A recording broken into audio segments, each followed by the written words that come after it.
രാവിലെ തന്നെ നന്ദിനിയുടെ phone ring ചെയ്യാണ്. അവൾ ഫോൺ എടുത്ത് ഹലോ എന്ന് ചോദിക്കുന്നുണ്ട്. മറുപുറത്ത് ഭയങ്കര ചിരി. എന്നിട്ട് ചോദിക്കുന്നുണ്ട്, ആരാണെന്ന് മനസ്സിലായോ? അപ്പോൾ നന്ദിനി ആരാ എന്ന് ചോദിക്കുന്നുണ്ട്. ഓ, സുഹാസിനി പൂജ നടക്കുന്ന ദിവസം നമ്മൾ രണ്ടുപേരും ഒരുമിച്ചൊരു യാത്ര ചെയ്തിട്ടുണ്ട്, ഓർമ്മയുണ്ടോ എന്ന് ചോദിക്കേണ്ടവരെ. ഇത് കേട്ടത് നന്ദിനി ചിരിച്ചുകൊണ്ട് ചോദിക്കുന്നുണ്ട്, അയ്യോ ഉമയമ്മ മേഡമാണോ? അപ്പോൾ അവർ പറയുന്നുണ്ട്, അതെ, ഞാനേ ഒരു ക്ഷേത്രത്തിൽ വന്നതാണ് മോളെ. ഈയിടെ വന്നപ്പോൾ നന്ദിനി മോളെ ഒന്ന് ഓർത്തു. അപ്പോൾ വിശേഷങ്ങളൊക്കെ അറിയാമെന്ന് വിചാരിച്ചു. നന്ദിനി പറയുന്നുണ്ട്, എനിക്ക് സുഖമാണ്, ഇവിടെ എല്ലാവർക്കും സന്തോഷമാണ്. അപ്പോൾ ഉമ്മയമ്മദേവി പറയുന്നത്, ഞാൻ ചോദിക്കാതെ തന്നെ മോൾ ഈ കാര്യങ്ങളൊക്കെ പറഞ്ഞല്ലോ, അല്ലെങ്കിൽ നിന്റെ സ്വഭാവം അത് തന്നെയല്ലേ, മറ്റുള്ളവർക്ക് വേണ്ടി വിട്ടുകൊടുക്കുക എന്ന്.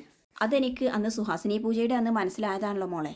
അമ്മയ്ക്ക് സുഖമാണോ എന്നൊക്കെ ചോദിച്ച് അവർ തമ്മിൽ ഭയങ്കര കുശലാന്വേഷണവും സന്തോഷവും സംസാരമൊക്കെയാണ് കേട്ടോ.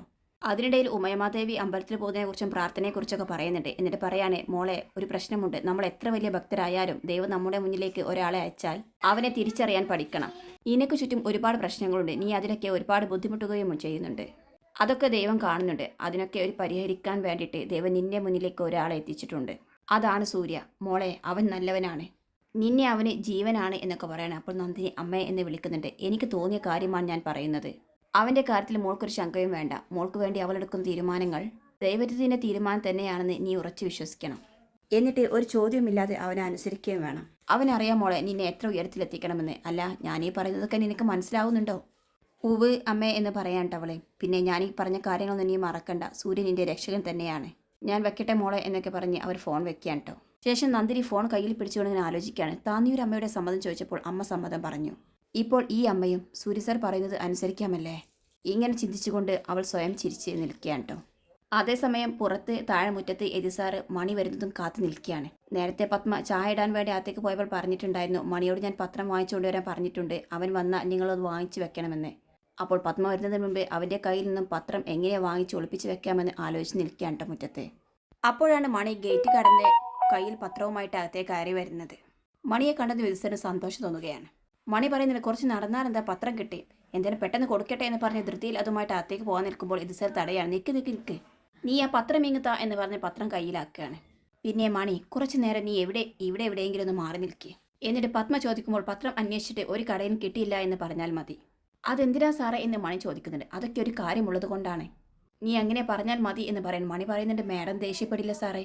അപ്പോൾ എതിസർ പറയുന്നുണ്ട്, ദേഷ്യപ്പെടാത്ത രീതിയിൽ എന്തെങ്കിലുമൊക്കെ ഒന്ന് പറഞ്ഞ് ഒപ്പിച്ചാൽ മതി, കേട്ടല്ലോ എന്നൊക്കെ പറഞ്ഞ് പത്രവുമായിട്ട് എതിസർ അകത്തേക്ക് പോവുകയാണ്. ആ സമയത്ത് പുറത്തുനിന്ന് മണി ആലോചിക്കുന്നു, ഷടാ എന്തായിരിക്കും കാര്യം, ആർക്കറിയാം, കാശ് വന്നാലുള്ള കുടുംബത്തിലുള്ള കുഴപ്പം ഇതൊക്കെ ആയിരിക്കും. പത്മ മാഡത്തിനോട് ഇനി എന്ത് കള്ളം പറയും എന്നൊക്കെ പറഞ്ഞ് അവൻ ആലോചിക്കുക എന്തൊക്കെയോ ഐഡിയ കണ്ടുപിടിക്കാൻ കേട്ടോ. ശേഷം കാണിക്കുന്നത് അകത്തേ കയറി പോരിയ എതിസർ അവിടെ സോഫയിൽ ഇരിക്കുകയാണ്. എന്നിട്ട് കയ്യിൽ പത്രവുമുണ്ട്. ആ സമയത്താണ് പത്മ അടുക്കളയിൽ നിന്ന് കോഫിയുമായിട്ട് കയറി വരുന്നത്. അത് കണ്ടതും എവിടെ ഒളിപ്പിക്കണമെന്ന് ആകെ വെപ്രാളപ്പെടുകയാണ്.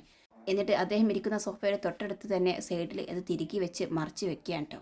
അങ്ങനെ പത്മ ആ കോഫി എടുത്ത് കൊടുക്കുകയാണ്. ആ സമയത്ത് എതിസർ കൈയൊക്കെ ഇങ്ങനെ നേരെയാക്കൽ, എന്ത് പറ്റി കയ്യിന്, തലവേദനിക്കുന്നുണ്ട്, അതിൻ്റെ കൂടെ ഇപ്പോൾ കൈവേദനയും എന്നൊക്കെ പറഞ്ഞ് ആ കോഫി വാങ്ങി കൊടുക്കുകയാണ്. പത്മ ചോദിക്കുന്നില്ല, ആ പത്രം വാങ്ങാൻ പോയ ആൾ ഇതുവരെ തിരിച്ചെത്തിയില്ലല്ലോ, അവൻ ആ പത്ര ഓഫീസ് വേണമെങ്കിൽ തിരക്കി പോയിട്ടുണ്ടാവും.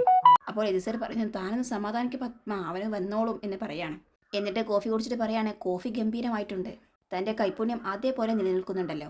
പത്മ പറയുന്നതിന് മുമ്പൊക്കെ എൻ്റെ കൈപുണ്യത്തെക്കുറിച്ച് നിങ്ങൾ സംസാരിക്കുമായിരുന്നു, ഇപ്പോൾ വേലക്കാരുടെ കൈപുണ്യത്തെക്കുറിച്ചാണല്ലോ സംസാരം മുഴുവൻ.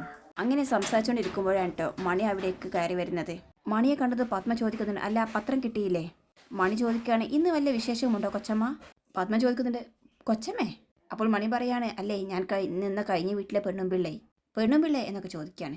അല്ല, അവിടുത്തെ മുതലാളിയെ ഭാര്യയെ കൊച്ചമ്മ എന്ന് വിളിക്കണമായിരുന്നു എന്ന് മണി പറയാണ്. ആ, എന്നാൽ എന്നെ മാഡം എന്ന് വിളിച്ചാൽ മതി എന്ന് പത്മയും പറയാൻ കേട്ടോ.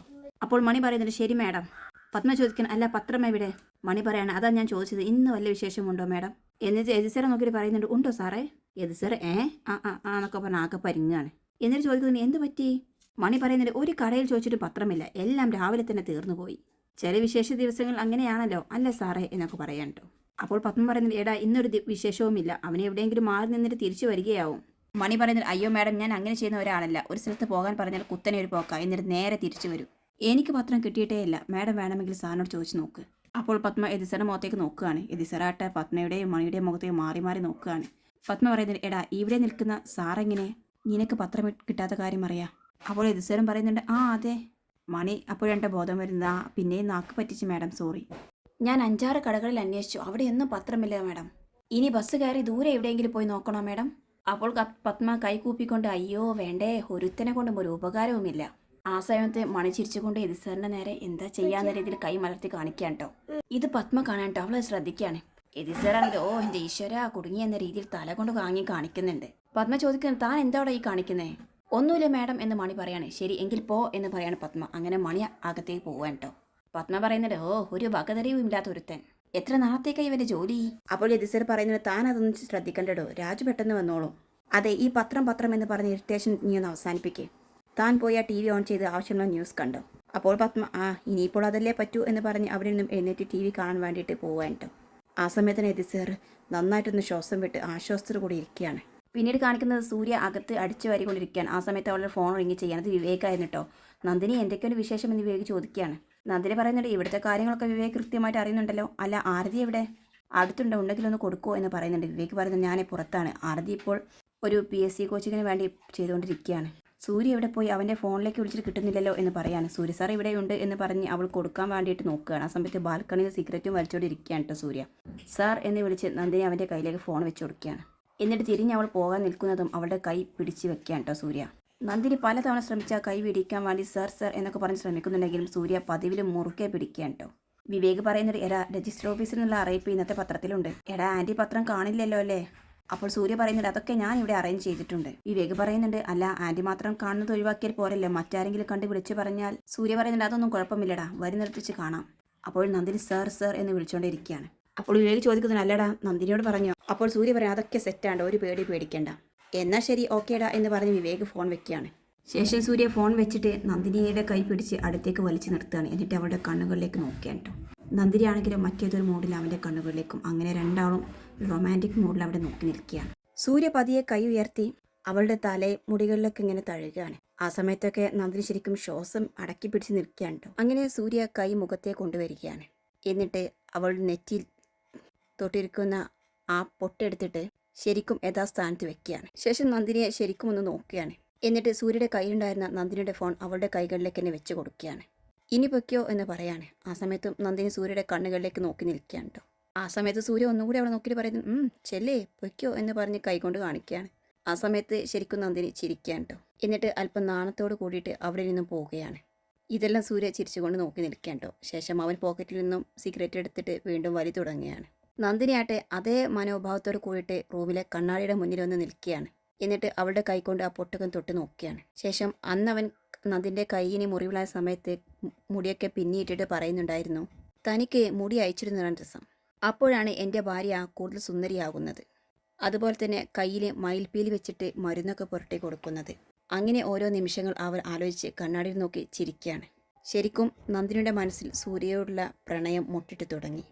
അവൾ കുറേ സമയം അങ്ങനെ നോക്കി നിന്ന് ചിരിച്ചും ആലോചിച്ചൊക്കെ കഴിഞ്ഞ് അവിടെ നിന്ന് പോവുകയാണ് കേട്ടോ. ശേഷം കാണിക്കുന്നത് പത്മയാണ്. അവൾ താഴെ സോഫയിൽ നിന്ന് ഫോണിലെ ന്യൂസും കാര്യങ്ങളൊക്കെ ശ്രദ്ധിച്ചുകൊണ്ടിരിക്കുകയാണ്. എതിസാറും അവിടെ വന്നിരിക്കുകയാണ് കേട്ടോ. പത്മ പറയുന്നുണ്ട് ഷെയർ മാർക്കറ്റിൽ ഇന്നലെ ടോട്ടലി ഡൗൺ ആണല്ലോ. അതെ എന്ന രീതിയിൽ എതിസാറും ഇരിക്കുകയാണ്. അപ്പോഴാണ് സൂര്യ താഴേക്ക് ഇറങ്ങി വരുന്നത്. സൂര്യയെ കണ്ടത് രണ്ടുപേരും അവനെ നോക്കുന്നുണ്ട്. സൂര്യ വന്നിട്ട് പറയുന്നുണ്ട് അച്ഛാ ഗുഡ് മോർണിംഗ്. എനിക്ക് അച്ഛനോട് വളരെ സീരിയസ് ആയിട്ടൊരു കാര്യം പറയാനുണ്ട്. എന്താ എന്ന് ചോദിക്കുന്നു എതിസാർ. അതേസമയം പത്മയായിട്ട് ഇടക്കണ്ണിട്ട് അവനെ ഇങ്ങനെ നോക്കിയാണ് കേട്ടോ. അല്ല ഞാൻ മുൻപ് പറഞ്ഞില്ലേ ഒരു ഫോറിൻ ഇൻവെസ്റ്റേഴ്സുമായിട്ടുള്ള ഇടപാടിനെ കുറിച്ച്. മുമ്പ് ഞാനതങ്ങ് ആലോചിച്ചിട്ട് ഇടയ്ക്ക് വെച്ച് സ്റ്റോപ്പ് ചെയ്തു. പക്ഷേ ഇപ്പോൾ അതങ്ങ് പൊടി തട്ടിയെടുക്കണമെന്ന് തോന്നി. അങ്ങനെയാണെങ്കിൽ 3-4 മാസം എനിക്ക് പുറത്ത് പോകേണ്ടി വരും. അപ്പോൾ എതിസാർ പറയുന്നുണ്ട് അല്ല നീ ഇപ്പോൾ അങ്ങനെ പോയാൽ ഇവിടുത്തെ കാര്യങ്ങളൊക്കെ എങ്ങനെയാ? ആ സമയത്തും സൂര്യ ശ്രദ്ധിക്കുന്നത് പത്മയായിരുന്നു കേട്ടോ. പത്മ പറയുന്നുണ്ട് അവൻ പോകുന്നെങ്കിൽ പോട്ടെ, എന്തിനാ വേണ്ടെന്ന് പറയുന്നേ? അപ്പോൾ സൂര്യ താഴേക്ക് തല താഴ്ത്തിയിട്ട് എന്ന രീതിയിൽ തല കുലുക്കുകയാണ് കേട്ടോ. അവന് കാര്യം മനസ്സിലാകുന്നുണ്ട് എന്തായിരിക്കും പത്മ മനസ്സിൽ വിദ്യാർത്ഥിക്കുന്നതെന്ന്. അപ്പോൾ സൂര്യ പറയുന്നുണ്ട് പിന്നെ നമ്മുടെ കമ്പനി കാര്യങ്ങൾ ഞാനിവിടെ ഇല്ലെങ്കിലും വീഴ്ചയില്ലാതെ നടക്കണമല്ലോ. അതുകൊണ്ട് എനിക്ക് കമ്പനിയിലുള്ള മുഴുവൻ സ്ഥാനവും മറ്റൊരാൾക്ക് കൈമാറാമെന്ന് നിശ്ചയിച്ചിരിക്കുകയാണ്. അപ്പോൾ എതിസാർ ആർക്ക് എന്ന് ചോദിക്കുകയാണ്. സൂര്യ പറയുന്നുണ്ട് വേറെ ആർക്ക്? നന്ദിനിക്ക്. ഇത് കേട്ടെന്ന് പത്മക്ക് ദേഷ്യം വരികയാണ് കേട്ടോ. എതിസാറും ഒന്ന് പത്മയെ നോക്കുന്നുണ്ട്. സൂര്യയും അവരെ ഒന്ന് അടിമുടി നോക്കുകയാണ്. എന്നിട്ട് വീണ്ടും പറയാണ് അയാൾക്ക് കുറച്ച് പരിചയക്കുറവുണ്ട്, പക്ഷെ ഞാൻ പോകുന്നതിന് മുൻപ് അയാളെ കൊണ്ട് ട്രെയിൻ ചെയ്തെടുപ്പിച്ചോളം വെച്ച. ഇത് കേട്ടെന്ന് പത്മ ഇരിക്കുന്നിടത്തുനിന്നും ചാടി എഴുന്നേൽക്കുകയാണ്. എന്നിട്ട് ചോദിക്കുന്നുണ്ട് അവളെ കമ്പനിയിൽ കൊണ്ടുവന്നിരുത്താൻ എന്താണ് അധികാരം? അപ്പോൾ സൂര്യ പറയുന്നത് ഷീ ഈസ് മൈ വൈഫ്. എന്താ അതൊരു അധികാരമല്ലേ? അപ്പോൾ പത്മ ചോദിക്കുകയാണ് വൈഫോ? ഏതർത്ഥത്തിൽ? സൂര്യ പറയാണ് ഞങ്ങൾ ഒന്നിച്ച് ജീവിക്കുന്നതിൻ്റെ അർത്ഥത്തിൽ. അപ്പോൾ പത്മ ചോദിക്കുകയാണ് ഒന്നിച്ചൊരു മുറിയിൽ കിടന്നാൽ ഭാര്യയും ഭർത്താവും ആകുമോ? കമ്പനിയുടെ സീറ്റിൽ അവൾ എത്തണമെങ്കിൽ നിയമപരമായിട്ട് ഈ കുടുംബത്തിൽ അവൾക്കൊരു അവകാശം വേണം. അതുണ്ടോ അവൾക്ക്? ശരിയാണ്, അവൾ നിന്റെ ഭാര്യയാണെന്ന് പറഞ്ഞ് നീ ചേർത്ത് പിടിച്ച് കൊണ്ട് നടക്കുന്നുണ്ട്. ഞാൻ പോകുന്ന എല്ലാ സ്ഥലത്തും ഒരു കാഴ്ച വസ്തുവിനെ പോലെ നീ കൊണ്ടുപോയി പ്രദർശിപ്പിക്കുന്നുമുണ്ട്. പക്ഷേ അവൾ നിന്റെ ഭാര്യയാണ് എന്നുള്ളതിന് എന്താടാ തെളിവ്? പിന്നെ മഹത്തായ കല്യാണ വിശേഷം. ആ മണ്ഡപത്തിൽ നിലം തുടക്കാൻ നിന്നിരുന്ന വേറെയും കുറെ പെണ്ണുങ്ങളുണ്ടായിരുന്നല്ലോ. അവരിൽ ആരെങ്കിലും കഴുത്തിലാണ് ഈ താലി കെട്ടിയിരുന്നെങ്കിൽ അവരും നിയമപ്രകാരം നിന്റെ ഭാര്യയാകുമോ? നിയമപ്രകാരം എന്റെ കമ്പനിയിൽ ഇരിക്കാനുള്ള അർഹത അവർക്കുണ്ടോ? അപ്പോൾ സൂര്യക്ക് ദേഷ്യം വരികയാണ് കേട്ടോ. ദേ നോക്ക്, നന്ദിനിയെ ആക്ഷേപിച്ച് സംസാരിക്കാൻ എനിക്കിഷ്ടമല്ല. ഇത് കേട്ട് ദേഷ്യത്തോടു കൂടി പത്മ അവന്റെ മുഖത്തേക്ക് നോക്കി നിൽക്കുകയാണ്.